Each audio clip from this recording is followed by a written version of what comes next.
Welcome. Thank you for joining us for an important discussion with my faculty colleagues from the Department of Political Science at the University of Denver to put what's happened since January 6th, the insurrection at the US Capitol, into a broader context. So our panel is titled, What Just Happened? Understanding the Final Days of the Trump Administration. I am Lisa Conant, the chair of the Department of Political Science and a professor of European law and politics. I'd like to thank the College of Arts, Humanities, and Social Sciences at the University of Denver for helping us to organize this event and host it. Special thanks to Laura Miller for setting up the webinar. And this will become available as a recording within a few days, in case you can't stay with us for the whole time. I'm going to introduce our speakers in the order in which they will talk, and we are reserving time for your questions and responses from our panelists also. So, Jesse Acevedo is an assistant professor of comparative politics whose research focuses on international political economy and Latin American politics with an emphasis on the political impact of migration. Sara Chatfield is assistant professor of American law and politics whose research focuses on the historical development of women's property rights in the US, which emerged before women got the right to vote. Seth Masket is professor of American politics and director of the Center on American Politics, whose research focuses on political parties as organizations and informal networks in American politics and their impact on campaigns and elections. Nancy Wadsworth is associate professor of American politics, whose research focuses on the intersection of religion and race in American politics and the role of social movements and political culture. And finally, Joshua Wilson is professor of American law and politics, whose research focuses on more topics for polite dinner table conversations, such as the politics of abortion, race, and the conservative legal movement in the United States. So I will come back and introduce faculty's name and their presentation title. Everyone will be speaking for a few minutes, and then we'll go to Q&A. So first is Professor Acevedo presenting a US-backed coup against the US. Thank you. So yeah, I was just going to talk about what makes a coup and how last week's events, has brought comparisons over developing democracies, and particularly in Latin America. Just to put the definition out there about coups, a coup is when someone successfully overthrows the executive. In particular, it tends to be the military. In Latin America, we've seen coups where authoritarians overthrow other authoritarians, and then the coups that overthrow democratically elected governments usually involve the military and elites, economic elites in particular, coordinating with the military.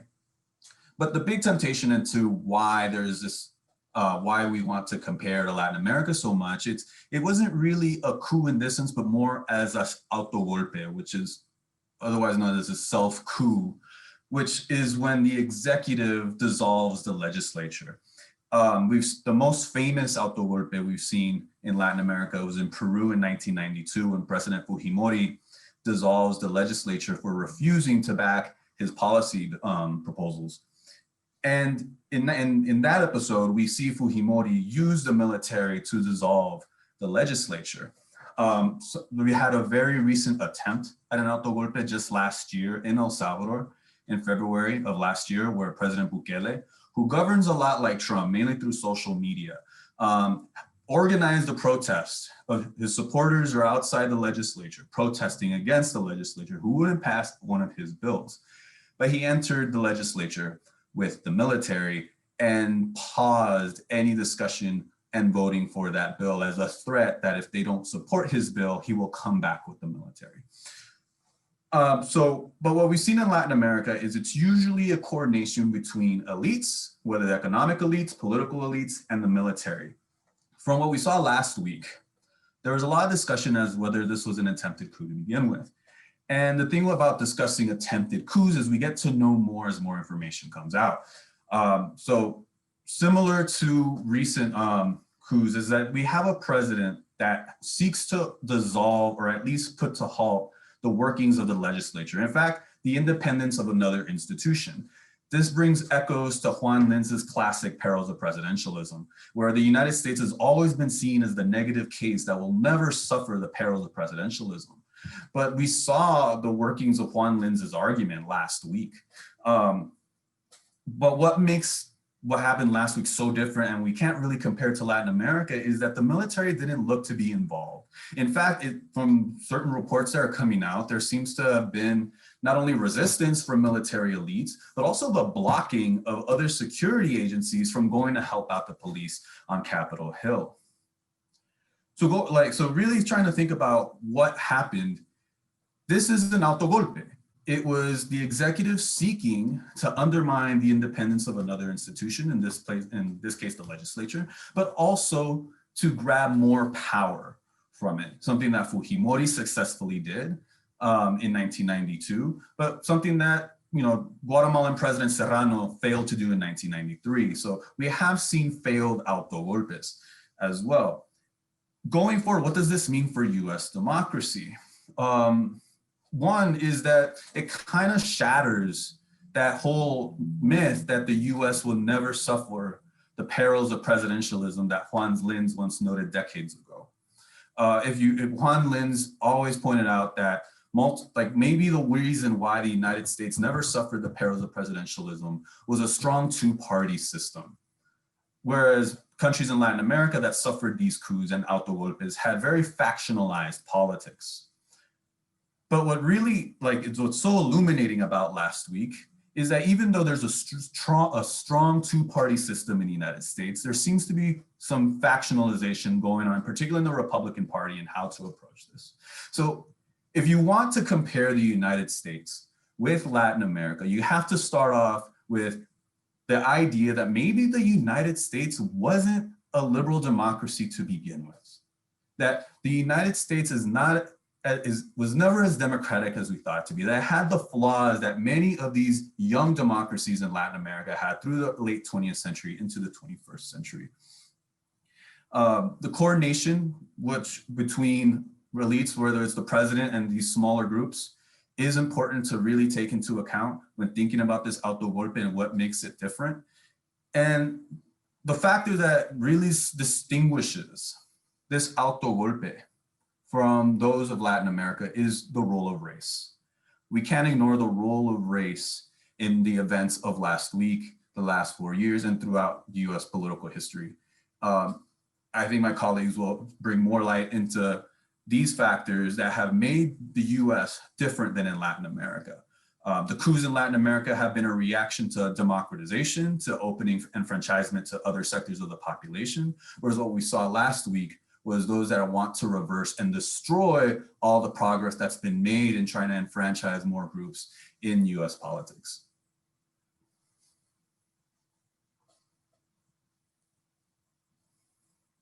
Thank you. Sorry. Okay, thank you. I didn't even have to remind Jesse his time was coming to a close. So next we have, I started talking without my video on, sorry about that. Next we have Professor Chatfield presenting constitutional procedures for removing the president from office, which of course have already begun to be put in motion today. Thanks, Lisa. Hi, everyone. So I'm going to be kind of taking a different approach to what Dr. Acevedo discussed, and I'll be briefly covering the two constitutional methods for removing a president's power or removing them from office, the 25th Amendment and impeachment. And both have been discussed as possible options after Donald Trump's speech inciting insurrectionists to attack the Capitol. So let's start with the 25th Amendment. Although we tend to talk about the 25th Amendment as removing a president from office, actually what it does is temporarily remove his powers with various opportunities to return to power. So it was ratified as part of the Constitution in 1967 after JFK was assassinated, but it's never actually been used in practice. And there are real questions about whether this amendment was intended to be used in a situation like this one, or more for medical emergencies, like if the president was in a coma, for example. Under the 25th Amendment, what would happen is Vice President Pence and a majority of the cabinet would need to declare that the president is unable to discharge the powers and duties of his office. And that's the constitutional language. You can tell it's pretty vague, right? So a majority of cabinet members would need to sign this letter. There's some confusion here in that it's unclear whether acting secretaries who have not been confirmed by the Senate can actually vote on this. This is particularly important since we've seen recent resignations from Betsy DeVos and Elaine Chao, and 4 other cabinet secretaries are also acting, meaning again, they have not been approved by the Senate. So really it's somewhat unclear constitutionally what a majority of the cabinet even means here. But assuming that letter were written and some number of people signed it, it would be sent to Nancy Pelosi in the House and Chuck Grassley in the Senate. And Trump would then be stripped of his powers. Pence would become acting president. Trump would not be removed from office. He would just no longer have presidential powers. And what happens next would depend on whether or not Trump contested this statement. So if he did, Pence would have 4 days to respond, and ultimately Congress could vote on whether to keep power with Pence or restore it to Trump. Importantly, given the timeline here, Congress has up to 21 days to deliberate. So they could essentially run out the clock and not vote.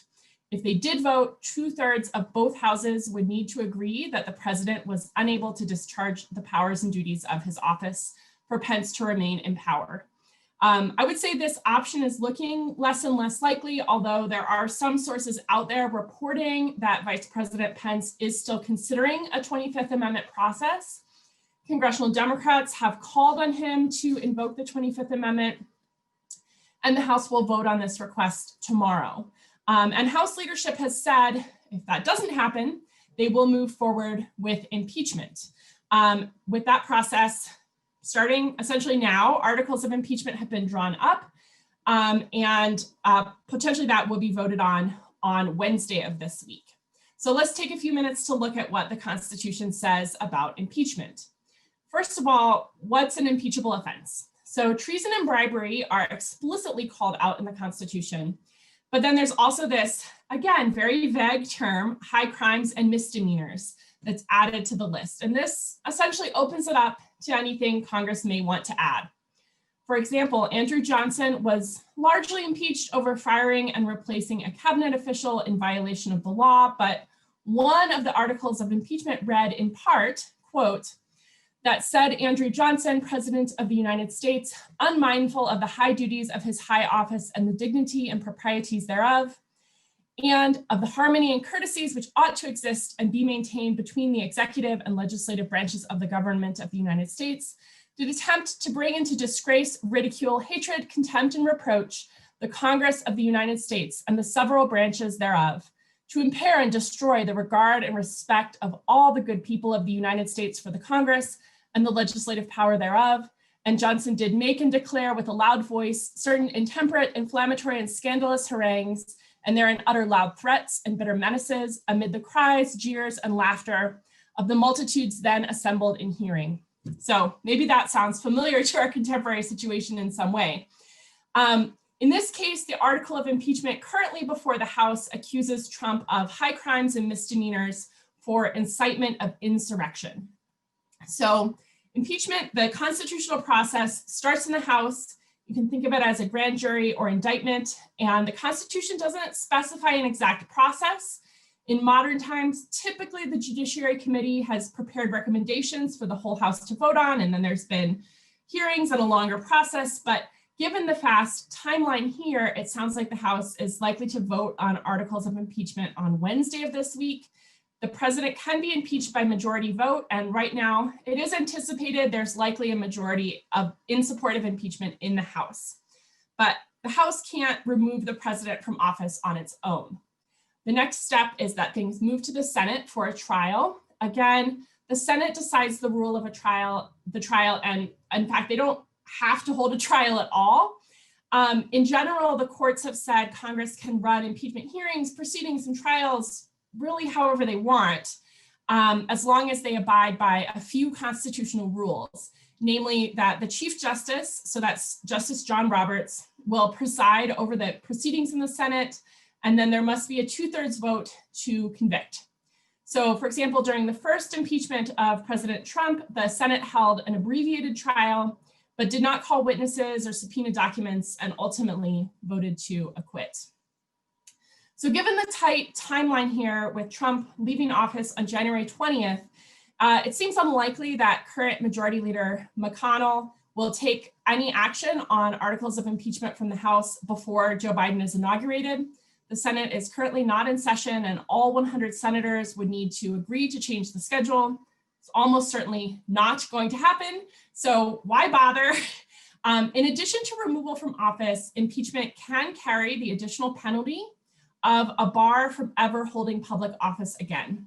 It's a separate vote, but it's something else in addition to impeachment that the Senate could vote on after conviction.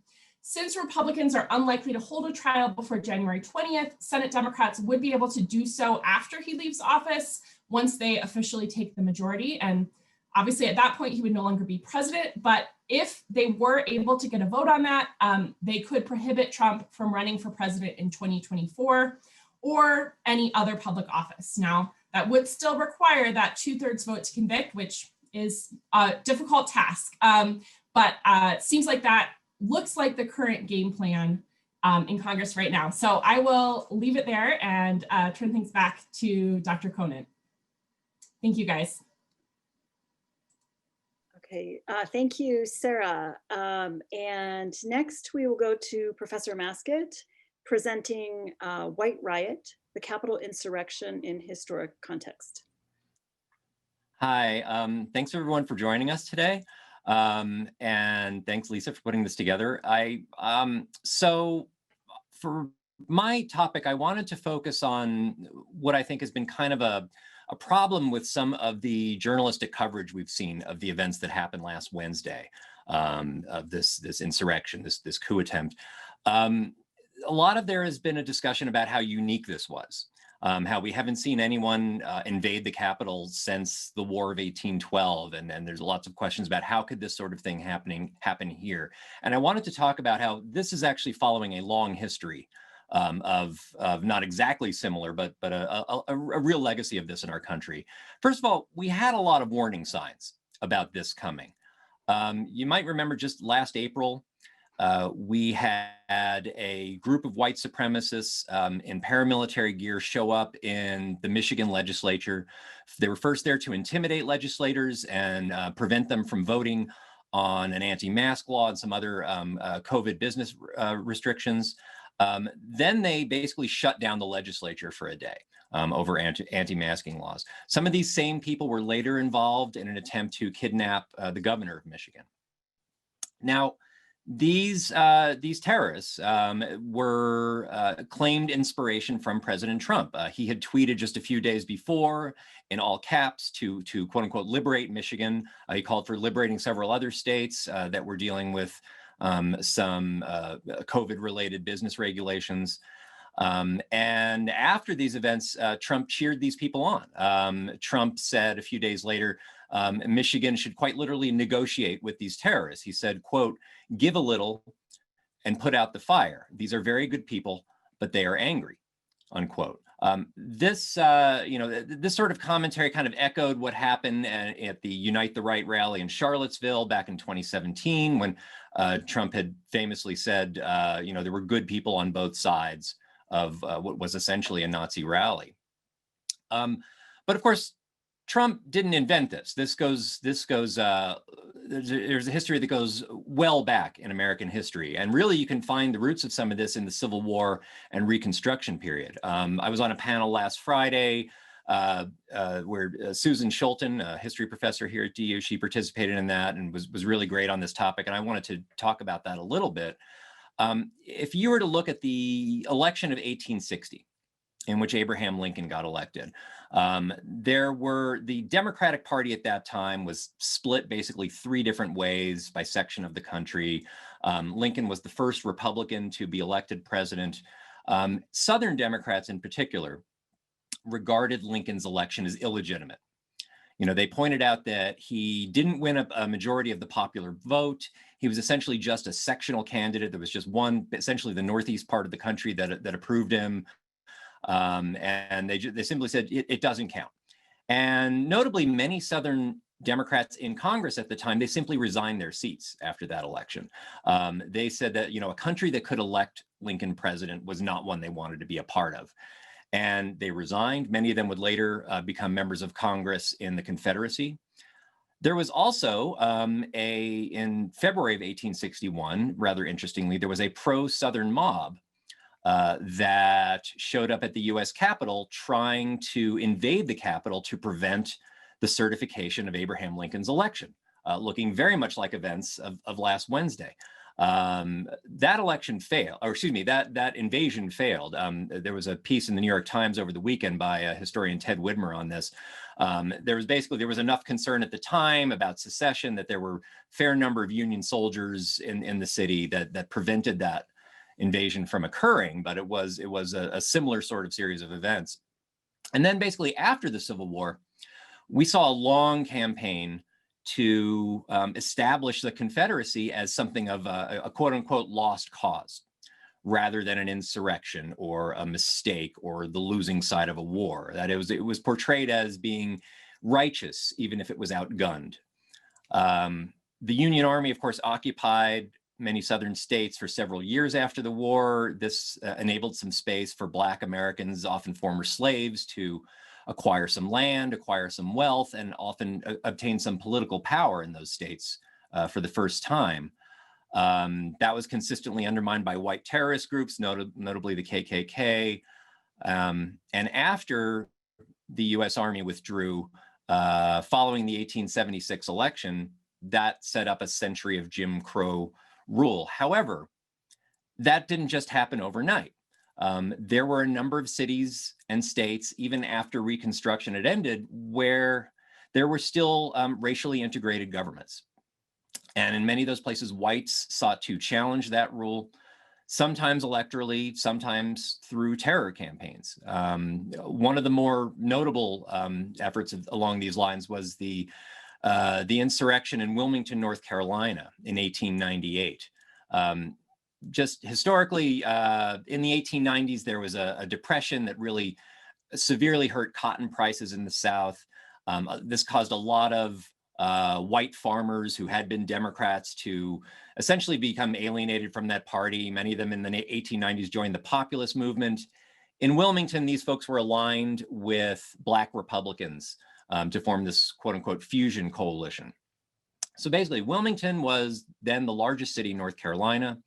It was majority Black, and it was being run at a city level by this fusion group of Black and white leaders. To push back against this, there was this group of 9 prominent whites in Wilmington, the Secret Nine. They organized a conspiracy essentially to undermine the city government. They used propaganda, they used public speakers, they used an organized terror campaign. And finally, in 1898, they attempted to unseat the city leaders in an election. They attempted even electoral fraud. When that failed, they held a meeting. Essentially, all the prominent white men in the city had a meeting at the city courthouse where they signed a white Declaration of Independence declaring, quote, "We will no longer be ruled and will never again be ruled by men of African origin," unquote. And they gave every Black citizen in the city 24 hours to leave. When Blacks refused, this group organized a riot, destroying Black businesses, destroying property, and murdering hundreds of people. One of these white leaders actually forced the entire board of aldermen in the city, as well as the police chief, to resign at gunpoint. The mob then installed a new city council and a new mayor, and that simply became the city government from that point forward, even though they'd never been elected. Now, notably, in virtually all these cases, this, from back then to last week, this was some sort of political violence organized by white supremacists to prevent or otherwise or overturn the rule of Black Americans, or to overturn a party supportive of Black representation.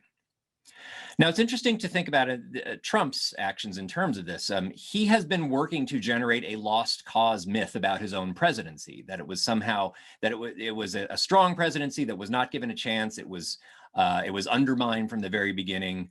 And we should think about and remember just how powerful these lost cause myths can be. The Confederacy, 160 years later, is still celebrated in many parts of the country. The flag is still flown by a lot of people, and not just in the South.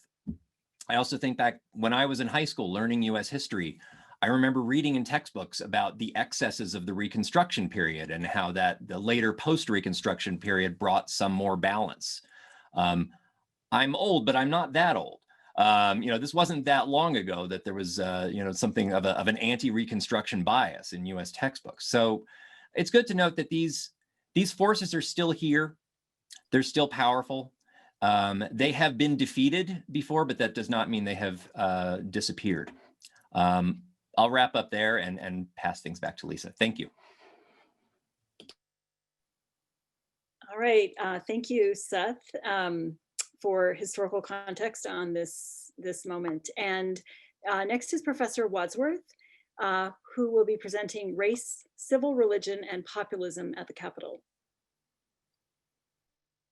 Great, thanks. And I set a timer. We'll see if I can get the comments in that I'd like to make. I'm going to give a summary of them and then try to elaborate on them. And I think I will pick up some points that Jesse made and stitch them through Professor Masket, Seth's comments, and build on them. So I just want to synthesize and amplify a few things that I think are useful frameworks for understanding Wednesday and kind of thinking about where we are. These are tools that I've personally found helpful for trying to integrate the events of the moment and not necessarily my original ideas. So the 3 points I want to make, and they're from perspectives of literatures on political culture and social movements in US politics, are the following. First, I want to share about a thesis called Racial Orders in American Political Development, which is a thesis that there have long been 2 racial orders competing for dominance in American political life. And I want to say that Wednesday's wins in Georgia in the morning, followed by the Trump rally and the storming of the Capitol, set into stark relief what has been building to a peak for at least 5 years, a battle between these 2 racial orders, which go back to the nation's founding. Second, with Trumpism, the right has been able to build one of the strongest social movement cultures in modern history, which in many ways inoculates the movement against reason and reform. It also tethers the GOP establishment to the populist base in ways that are unusual for social movement establishment relations. And then I want to talk about American civil religion. I'll tell you what it is, and I'll talk about why it has always obscured at least as much as it has illuminated. And that if we hope to learn from the current moment, we need to correct dominant narratives about what is and what isn't un-American, like Seth said, and get a lot clearer about what a meaningful democracy requires and what it cannot tolerate. So this idea of competing racial traditions, I won't give you the whole scholarship around it, but Princeton political scientist Omar Wasow has recently been reviving the relevance of a paper that was written in 2005 by Desmond King and Roger Smith. The argument is basically that in US history for over 200 years, we've had 2 governing coalitions with opposing positions on racial equality that have been trading power across centuries of American history. And those 2 orders are called the white supremacist order and the transformative egalitarian order. Wasow modifies white supremacist to ethno-nationalist to kind of get at the fact that it's not quite as black and white as white supremacy in the Trump movement, meaning there are people of color in the Trump movement. But these 2 governing coalitions brought together the dominant parties, civil society organizations like churches and business associations and so forth, and cultural sectors divided by questions of race. Religion is often wound up in this. And they clash back and forth. So like Professor Masket said, in the Reconstruction era, transformative egalitarian order was ascendant, but as it got shut down and white supremacist organizations ascended, it was the white supremacist order that sort of took over for a long period of time until the civil rights movement. And so Wasow argues, and I concur, that we saw these traditions clashing again on Wednesday. The triumphs of Warnock and Ossoff in Georgia represented a win for the transformative egalitarian order that sought to expand democratic representation by mobilizing a coalition of African Americans, Latinx voters, and white Democrats in the Senate runoffs. Then the Save America March and the Capitol storming that followed were expressions on a contemporary variation of the white supremacist order, the ethno-nationalist version.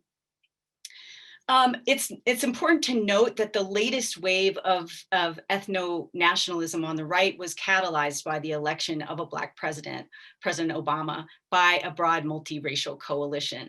And the white supremacist or ethno-nationalist order has been kind of in backlash against that ever since.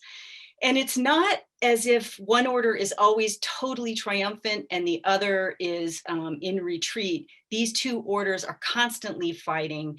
And I think this last week, we saw that come to a real head. Second, there's something distinctive about the movement culture on the right that's been built in the Trump era. Populism is relevant to this story, but it's inadequate to capture the display we saw at the Capitol on Wednesday and the movement coalition that built it. The elements of populism that are relevant to Trumpism is that the movement is constantly drawing a binary between the people, the so-called ordinary people, and establishment elites. The idea of ordinary people being squeezed also by elites above them and parasites below them who don't fully belong to the American project. Populism has always been vulnerable to manipulation by demagogic tactics, whether it's on the left or the right. And Trumpism is an example of what scholar Laura Gratan calls regulated populism, meaning this is a form of populism that works to reinforce already dominant modes of power, whether it's a racial mode of power, cultural mode of power, or capitalist modes of power. A lot of smart scholars and journalists have noted the intense mutually reinforcing feedback loops in so-called far-right communities, QAnon, Proud Boys, 3%ers, and so forth, where each conspiracy theory and anxiety magnifies and reinforces the delusions of the others. What I think has come into focus in the past few months and on Wednesday and Thursday in extreme is that after 4 years of Trump in office and constantly stirring his populist base, there's effectively no longer any meaningful distance, if there ever was, between most of the GOP establishment and the delusional ideas and illiberal practices of the base. I could elaborate on that in the Q&A since I'm running out of time. But I think where you used to see social movements always pushing outside the establishment institutions and kind of pushing them to move here and there and to influence their policy decisions, now you see the establishment working kind of hand in glove with the base, even the most extreme elements of the base. And that's what we saw play itself out in the attack and kind of violation of the Capitol.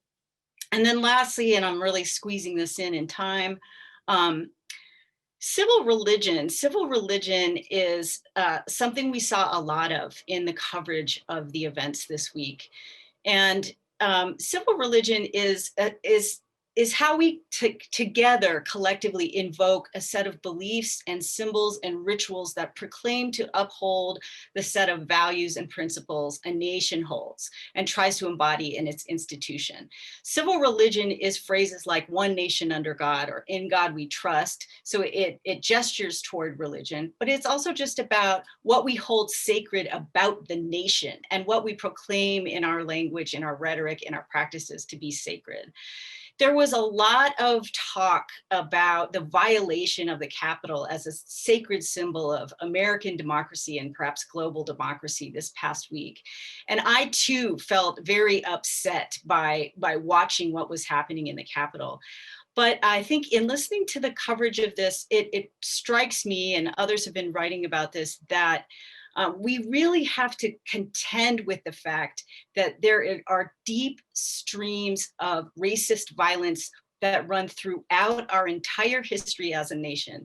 As Professor Acevedo said, we have illiberal elements in our country. In some ways, we have never been completely a democracy. And I think we have to take stock of where we have fallen short before we can before we can talk in sort of hollow and nostalgic terms about the greatness of the nation. There's an adjustment that needs to be there, that needs to be made. And I can talk about that more in the Q&A. Thank you. All right, thank you, Professor Wadsworth. And finally, we will go to Professor Wilson, who is presenting Violence, Faith, and the Fragility of Institutions. Great, thank you. So I'm gonna start a timer here as well. So first, I'd like to thank everybody else on the panel for kind of quickly getting things together here, and for people in the audience for attending. So I want to close out the talk. It actually pivots nicely from where Nancy left off here.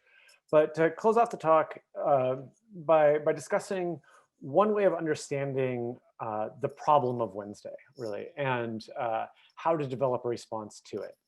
So, and the way that I thought about doing this was by really returning to something that I usually cover in week 1 of introductory courses that I teach. So I always like to start those classes by introducing a discussion with the students about kind of just the basic concept of what is government and what is law and what are they meant to do. So what I really look to go to there is developing a basic working definition of these terms built around kind of the essential functions that the institutions are meant to do. Right? And I like to do this because I feel that such a grounding conversation clarifies kind of the so what of the class that we're in, but it also provides a functional position from which we can begin to critique institutions as well, right? So that is, if we can understand what an institution is intended to be doing and why it's been built that way, or what kind of the reasons why we want it to do something, we can better evaluate if it's doing a good job or not, right? So I think that it's similarly important to return to these fundamental ideas in order to have a broader perspective of what's so disturbing about last week's violence. So we establish government to provide a range of services, but we often disagree about what those services should include. But that said, even the most libertarian agree that we establish government and law in order to contain and control violence. Right? So violence really is at the center of government in a lot of ways. So government and law are arguably at their core about controlling and containing various types of disputes, and the recognition that these disputes can often result in violence. Right? So government is thus established and establishes various processes to meet this end of staving off and controlling violence that stems from disputes. So we can think about this with kind of 3 quick examples from 3 branches of government, right? So we create police forces with the intent of protecting ourselves and our property in the immediate, and to control the threat of kind of the strong dominating others and harming them in order to get what they want, right? So, and then we create regulations around these police forces in order to legitimate their use of violence, right? To differentiate them from kind of the unchecked violence of the mob or the criminal or the vigilante. Then we can think about legislative bodies, right? We create legislative bodies in order to take the violence out of deciding who gets what, right? About the distribution of resources.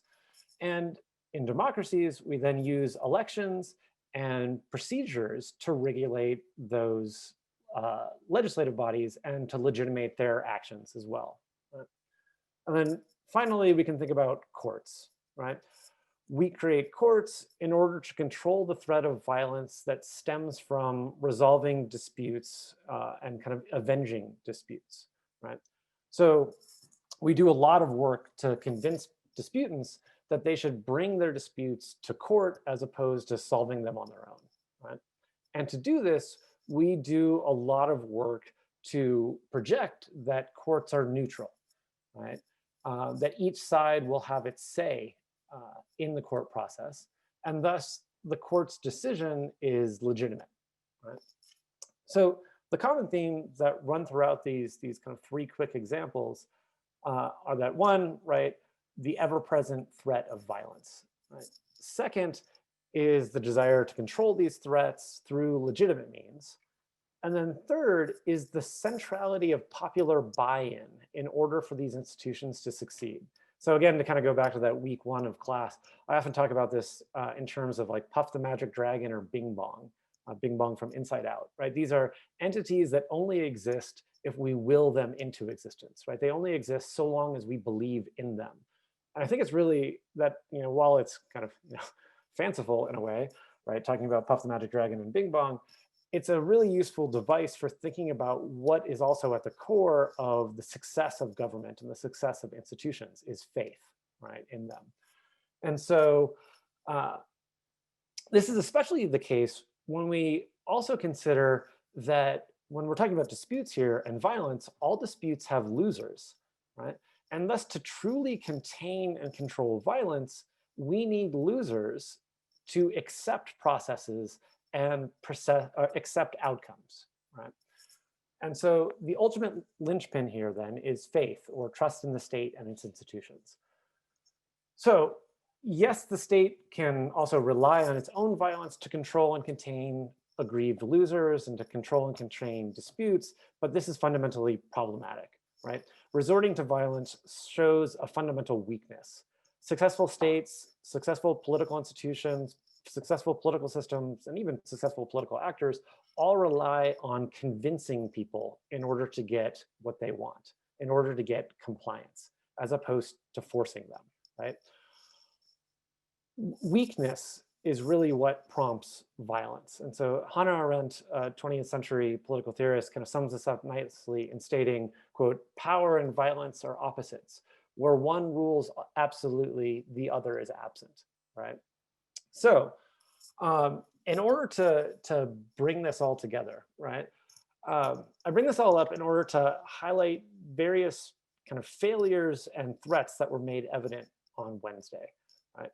So we can start with the immediate visual of the violent attack on the Capitol itself, right? This is a visceral kind of symbolic reminder or vision really of violence hitting the building where deliberation is supposed to take place, right? It signals a clear failure in the trust in the state and the ability to control violence when the place where deliberation happens is physically attacked, right?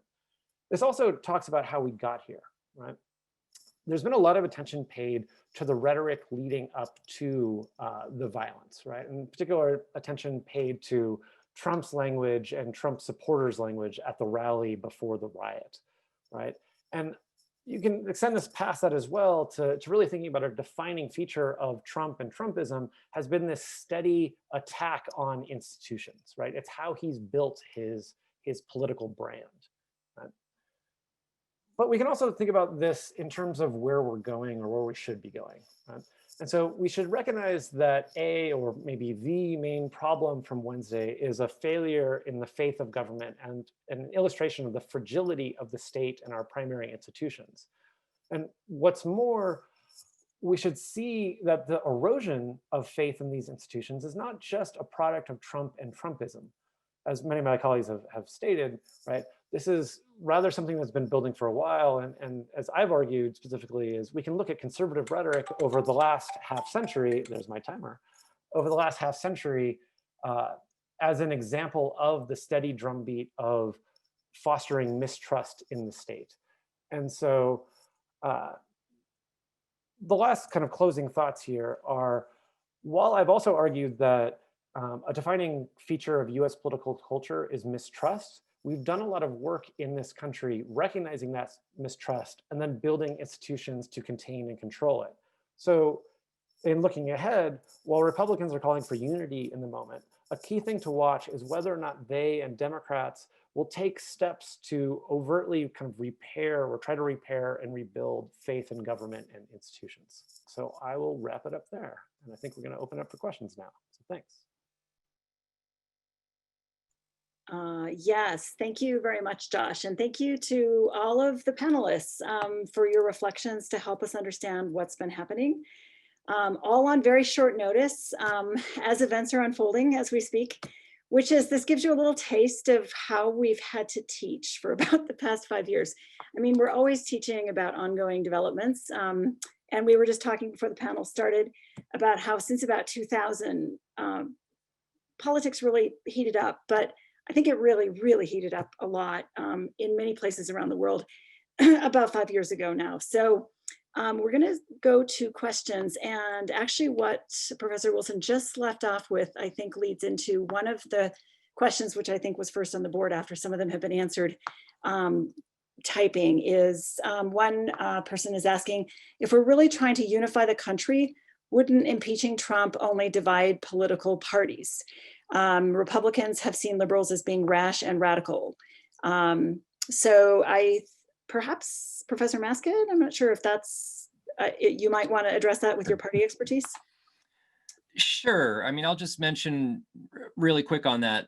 First of all, the parties are already really divided. I mean, that's not about to change. It's been a very polarized time that predates Trump, and that's, you know, impeachment would probably intensify that somewhat. But of course, you know, unity is not really the purpose of impeachment. Impeachment exists to punish or to remove someone who Congress deems as a threat to the country, threat to democracy. And whether that causes greater unity or greater division afterwards is kind of besides the point. And also, I think, you know, in this case, there are serious concerns about not attempting some sort of impeachment process or some sort of removal or punishment. That is, there was, I think, a very serious transgression against American democracy last week. And if that's seen as going unanswered, unaddressed, that sends a message to whoever might want to pull that sort of thing again in the future, whichever groups might want to agitate that way in the future, in which that's just seen as something that leaders can do. And, you know, essentially there's no punishment for that sort of thing. I think that's probably a dangerous precedent. So there's certainly some idea for doing this for the sake of history, even if it does cause some greater partisan disagreement. Can I jump on that real quick as well? Emma, I think it's helpful to think about the difference between what political parties do and what civic institutions and other types of bodies in a nation do. And political parties are not set up to unify Americans per se. In fact, they're set up as vehicles through which Americans have arguments about policy and law and other things. They are set up to be competitive with one another. When we are talking about what unifies it in any nation, that is, you know, presumably a set of core values that the nation holds. And this is why I brought in civil religion, because that's one way to capture how does a nation ritualize and educate and repeat to itself and confirm its core democratic values. If we have fallen away from fundamental values that constitute a democratic republic, then we have some work to do, and we will probably be more divided before we are united again, because we have to stitch back the fabric of consensus around what the core values are in the nation. And I think that's work that has to be done in many ways outside the political system to infuse the political system again. But I think that the idea that the parties, you know, can and should be in conflict right now because one party has violated what have been enshrined as liberal values, including respecting the branches. The presidential branch essentially violated the legislative branch. And so that's a real kind of violation. We have work to do on that. I'd like to just tag in one last thing here too. And that's kind of what I was trying to get at with the discussion of needing to think about faith in institutions and understanding kind of institutions and looking to how the two parties deal with this in the coming weeks and months, right? Is this going to be used by, and really Republicans are the primary party to look at here, right? Are Republicans going to use this, as many Republicans in the House have been, as a point to double down or really quadruple down on the last 5 years, right? And on pushing for division, or to use kind of a trite kind of parenting phrase here, is this going to be a teachable moment, right? Like, can this be used? And we can see this with Republican senators, right? Recognizing, as Nancy was just talking about, the violation of fundamental rules, right? And so does the party recognize that and address it head on? or do they try to deflect and use it to continue where we've been going for the last 5 years? Or gloss it and race forward. Yeah. Okay, great. And just to move on to some more questions, there's a question, I've heard people reference the attempts to impeach the president and the further blocking of his ability to run for office in the future as un-American. They claim this disallows the 70 million people who voted for him a voice to re-elect him in 2024. Could you speak on this? And Professor Chatfield will address that first, at least. Yeah. So I think un-American is probably not a term political scientists would typically use to describe things, but in general, I guess I would say the process of impeachment, conviction, and barring someone from serving in future public office is in the Constitution.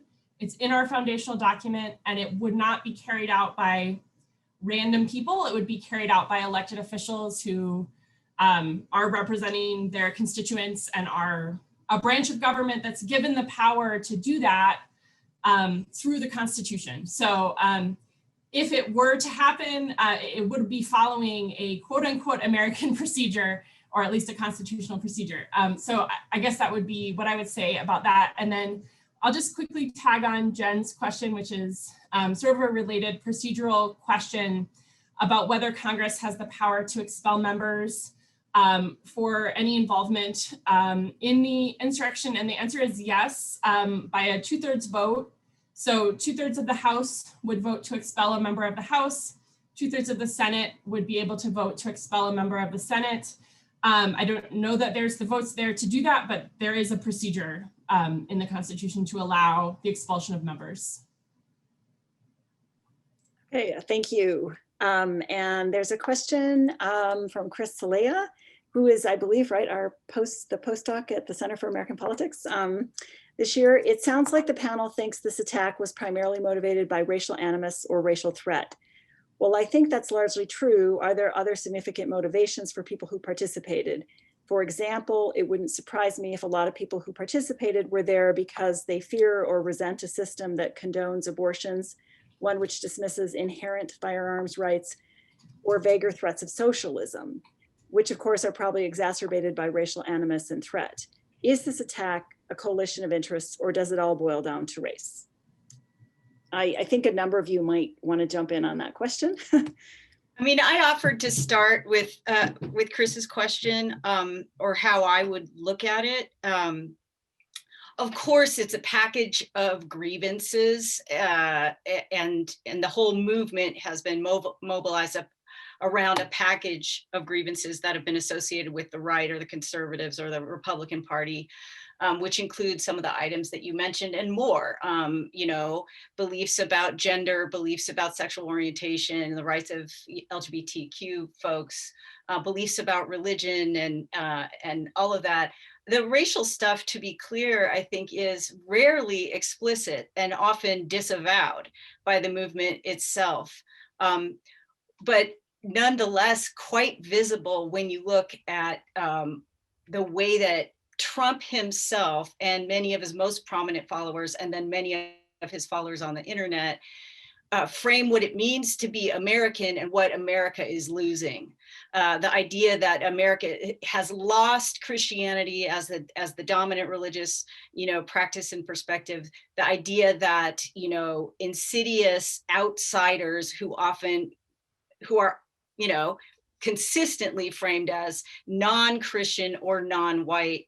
I think that kind of gets at how much race is motivating this. And then we could also look at things that happened once the protesters were inside the Capitol and what Black, officers heard once they were in the Capitol. That certainly doesn't speak for all individuals involved in this. Some of the leaders of the movement are actually of color inside Trump's movement. I mean, there are multiracial elements inside the movement. And I think in a moment where racial egalitarian is embraced as a kind of dominant mode in the country, it's not popular to kind of flagrantly put out white supremacy, but I think it's very much inside the whole package. I thought it was noticeable reading a lot of the coverage of interviews with people who were involved in the storming of the Capitol, that the two grievances they would say to reporters were that the election had been stolen and that masks and lockdowns were deeply impacting them. And I think that second issue of economic impact is such a huge one, and it way predates the pandemic. And if the movement truly was populist, it would have been addressing the economic injuries that people have been experiencing, not just for the last several years, but for decades. And instead, all the momentum has been around this language of what constitutes Americanness and who we are, which is racially loaded. I'd add two quick things. One is there's an article from this summer from Larry Bartels that is looking at Republican and Republican-leaning independence and support for things like using violence as a legitimate political means. And the strongest correlation he finds is with what he terms ethnic antagonism. So basically racial animus. But he also finds that there is, of course, this cluster of claims that you've addressed, but that racial animus is the biggest determinant or biggest predictor of support for violence as a legitimate political means. And if I'm recalling correctly here, he finds that basically there's 50.7% agreed with, quote, the traditional American way of life is disappearing so fast that we may have to use force to save it. And so it's a really interesting article for kind of supporting this. The other thing that I would point at is a lot of these ideas start with racial animus in the 1940s and 1950s, and then get converted into the language of states' rights, individual rights, and property rights, which then allows it to kind of spin out and attach onto a broader set of claims beyond specifically racialized ones. But the kind of the core, the original genesis here that pushes these things forward is really driven by racial animus. Okay, thank you. And I think it's connected to also this next question about what exactly caused this mistrust and decline in faith in our systems. Was it just the election of a Black man as president? Is sort of another way of asking some of that question. And Professor Acevedo said he would take that question. So like in a comparative, I could only answer it in comparative context, but there has been declining faith in democracies, around the world. A lot of it has to do, has its roots in global economic crises. Particularly that of 2008. And one thing to keep in mind is that much of the world is still in some sort of economic crisis. And the inequality of that crisis, I think, is very important. There's always the Rust Belt and the decline of the Rust Belt economically. Through international political economy, these areas have been the losers of economic globalization since the 1970s. And I think scholars really need to take a good look in the 1970s and the global economic crisis then that have really set this downward trend of faith in democracies and accelerated even more in the 90s as economic globalization accelerated then with the fall of the Soviet Union and many countries entering the global economic system. So that's just one part of it. There's many more. This is something that scholars have been wrestling with how many, what are the factors that are contributing to this? And it's, this economic globalization story is just one part. It's not the main part, but there's several moving parts in trying to explain this phenomenon that's going on, not only in the United States, but around the world. Thank you. We only have 1 minute left. So there is a question, assuming the right-wing extremist groups will not be encouraged or tolerated under the Biden-Harris administration the way they have been under the Trump administration, what is likely to happen to them? Their grievances or sense of grievance is not likely to disappear. What does history tell us?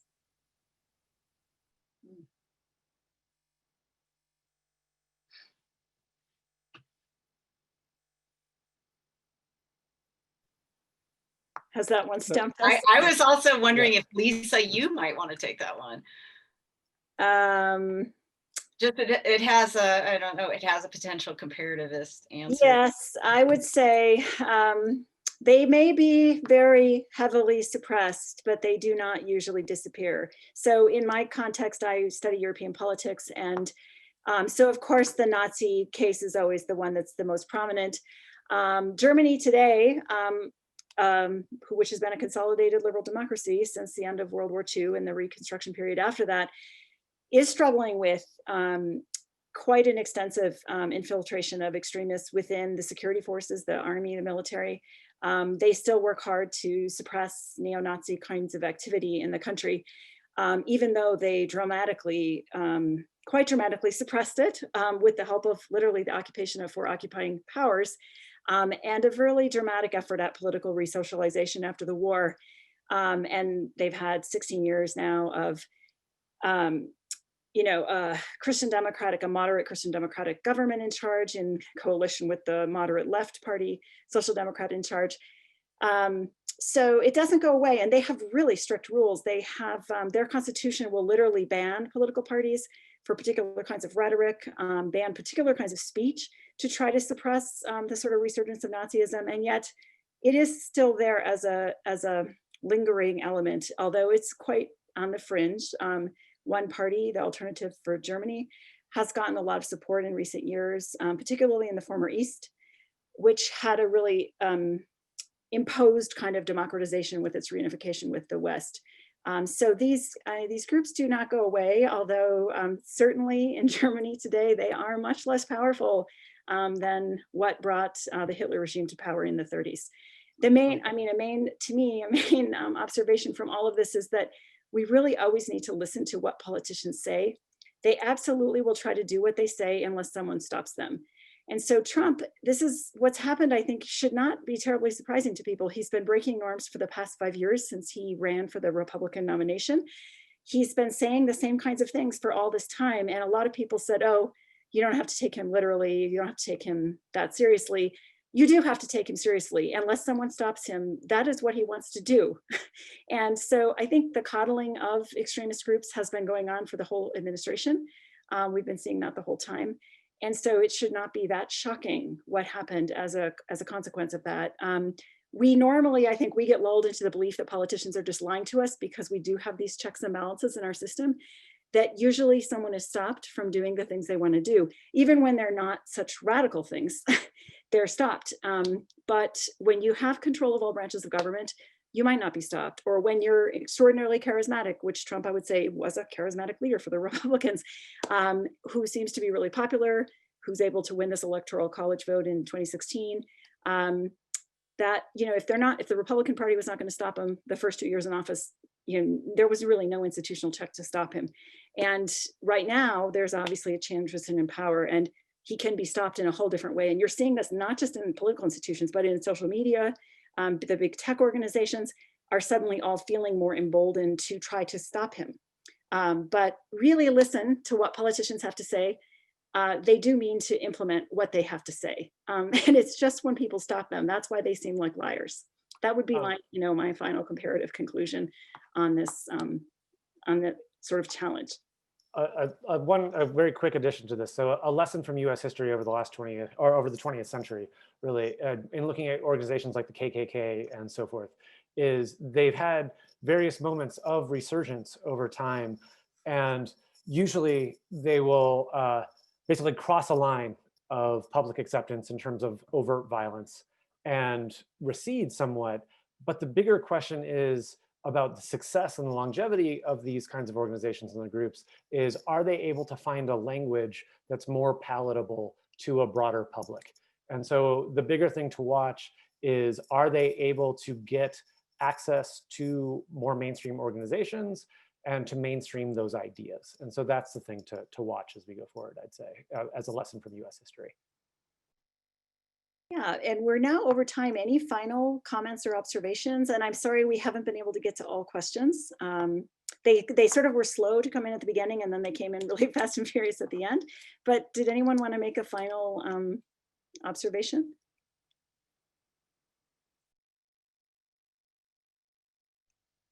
Okay, then I will thank the panelists for participating today, and also our audience for coming during this very busy time, the first day of winter quarter, when so much is going on in the news and in life in general. Thank you very much for joining us. And We do anticipate that a recording of this, a slightly edited recording, will be available within a few days. And I imagine, unfortunately, that we will want to have more panels discussing the unfolding events going forward this quarter.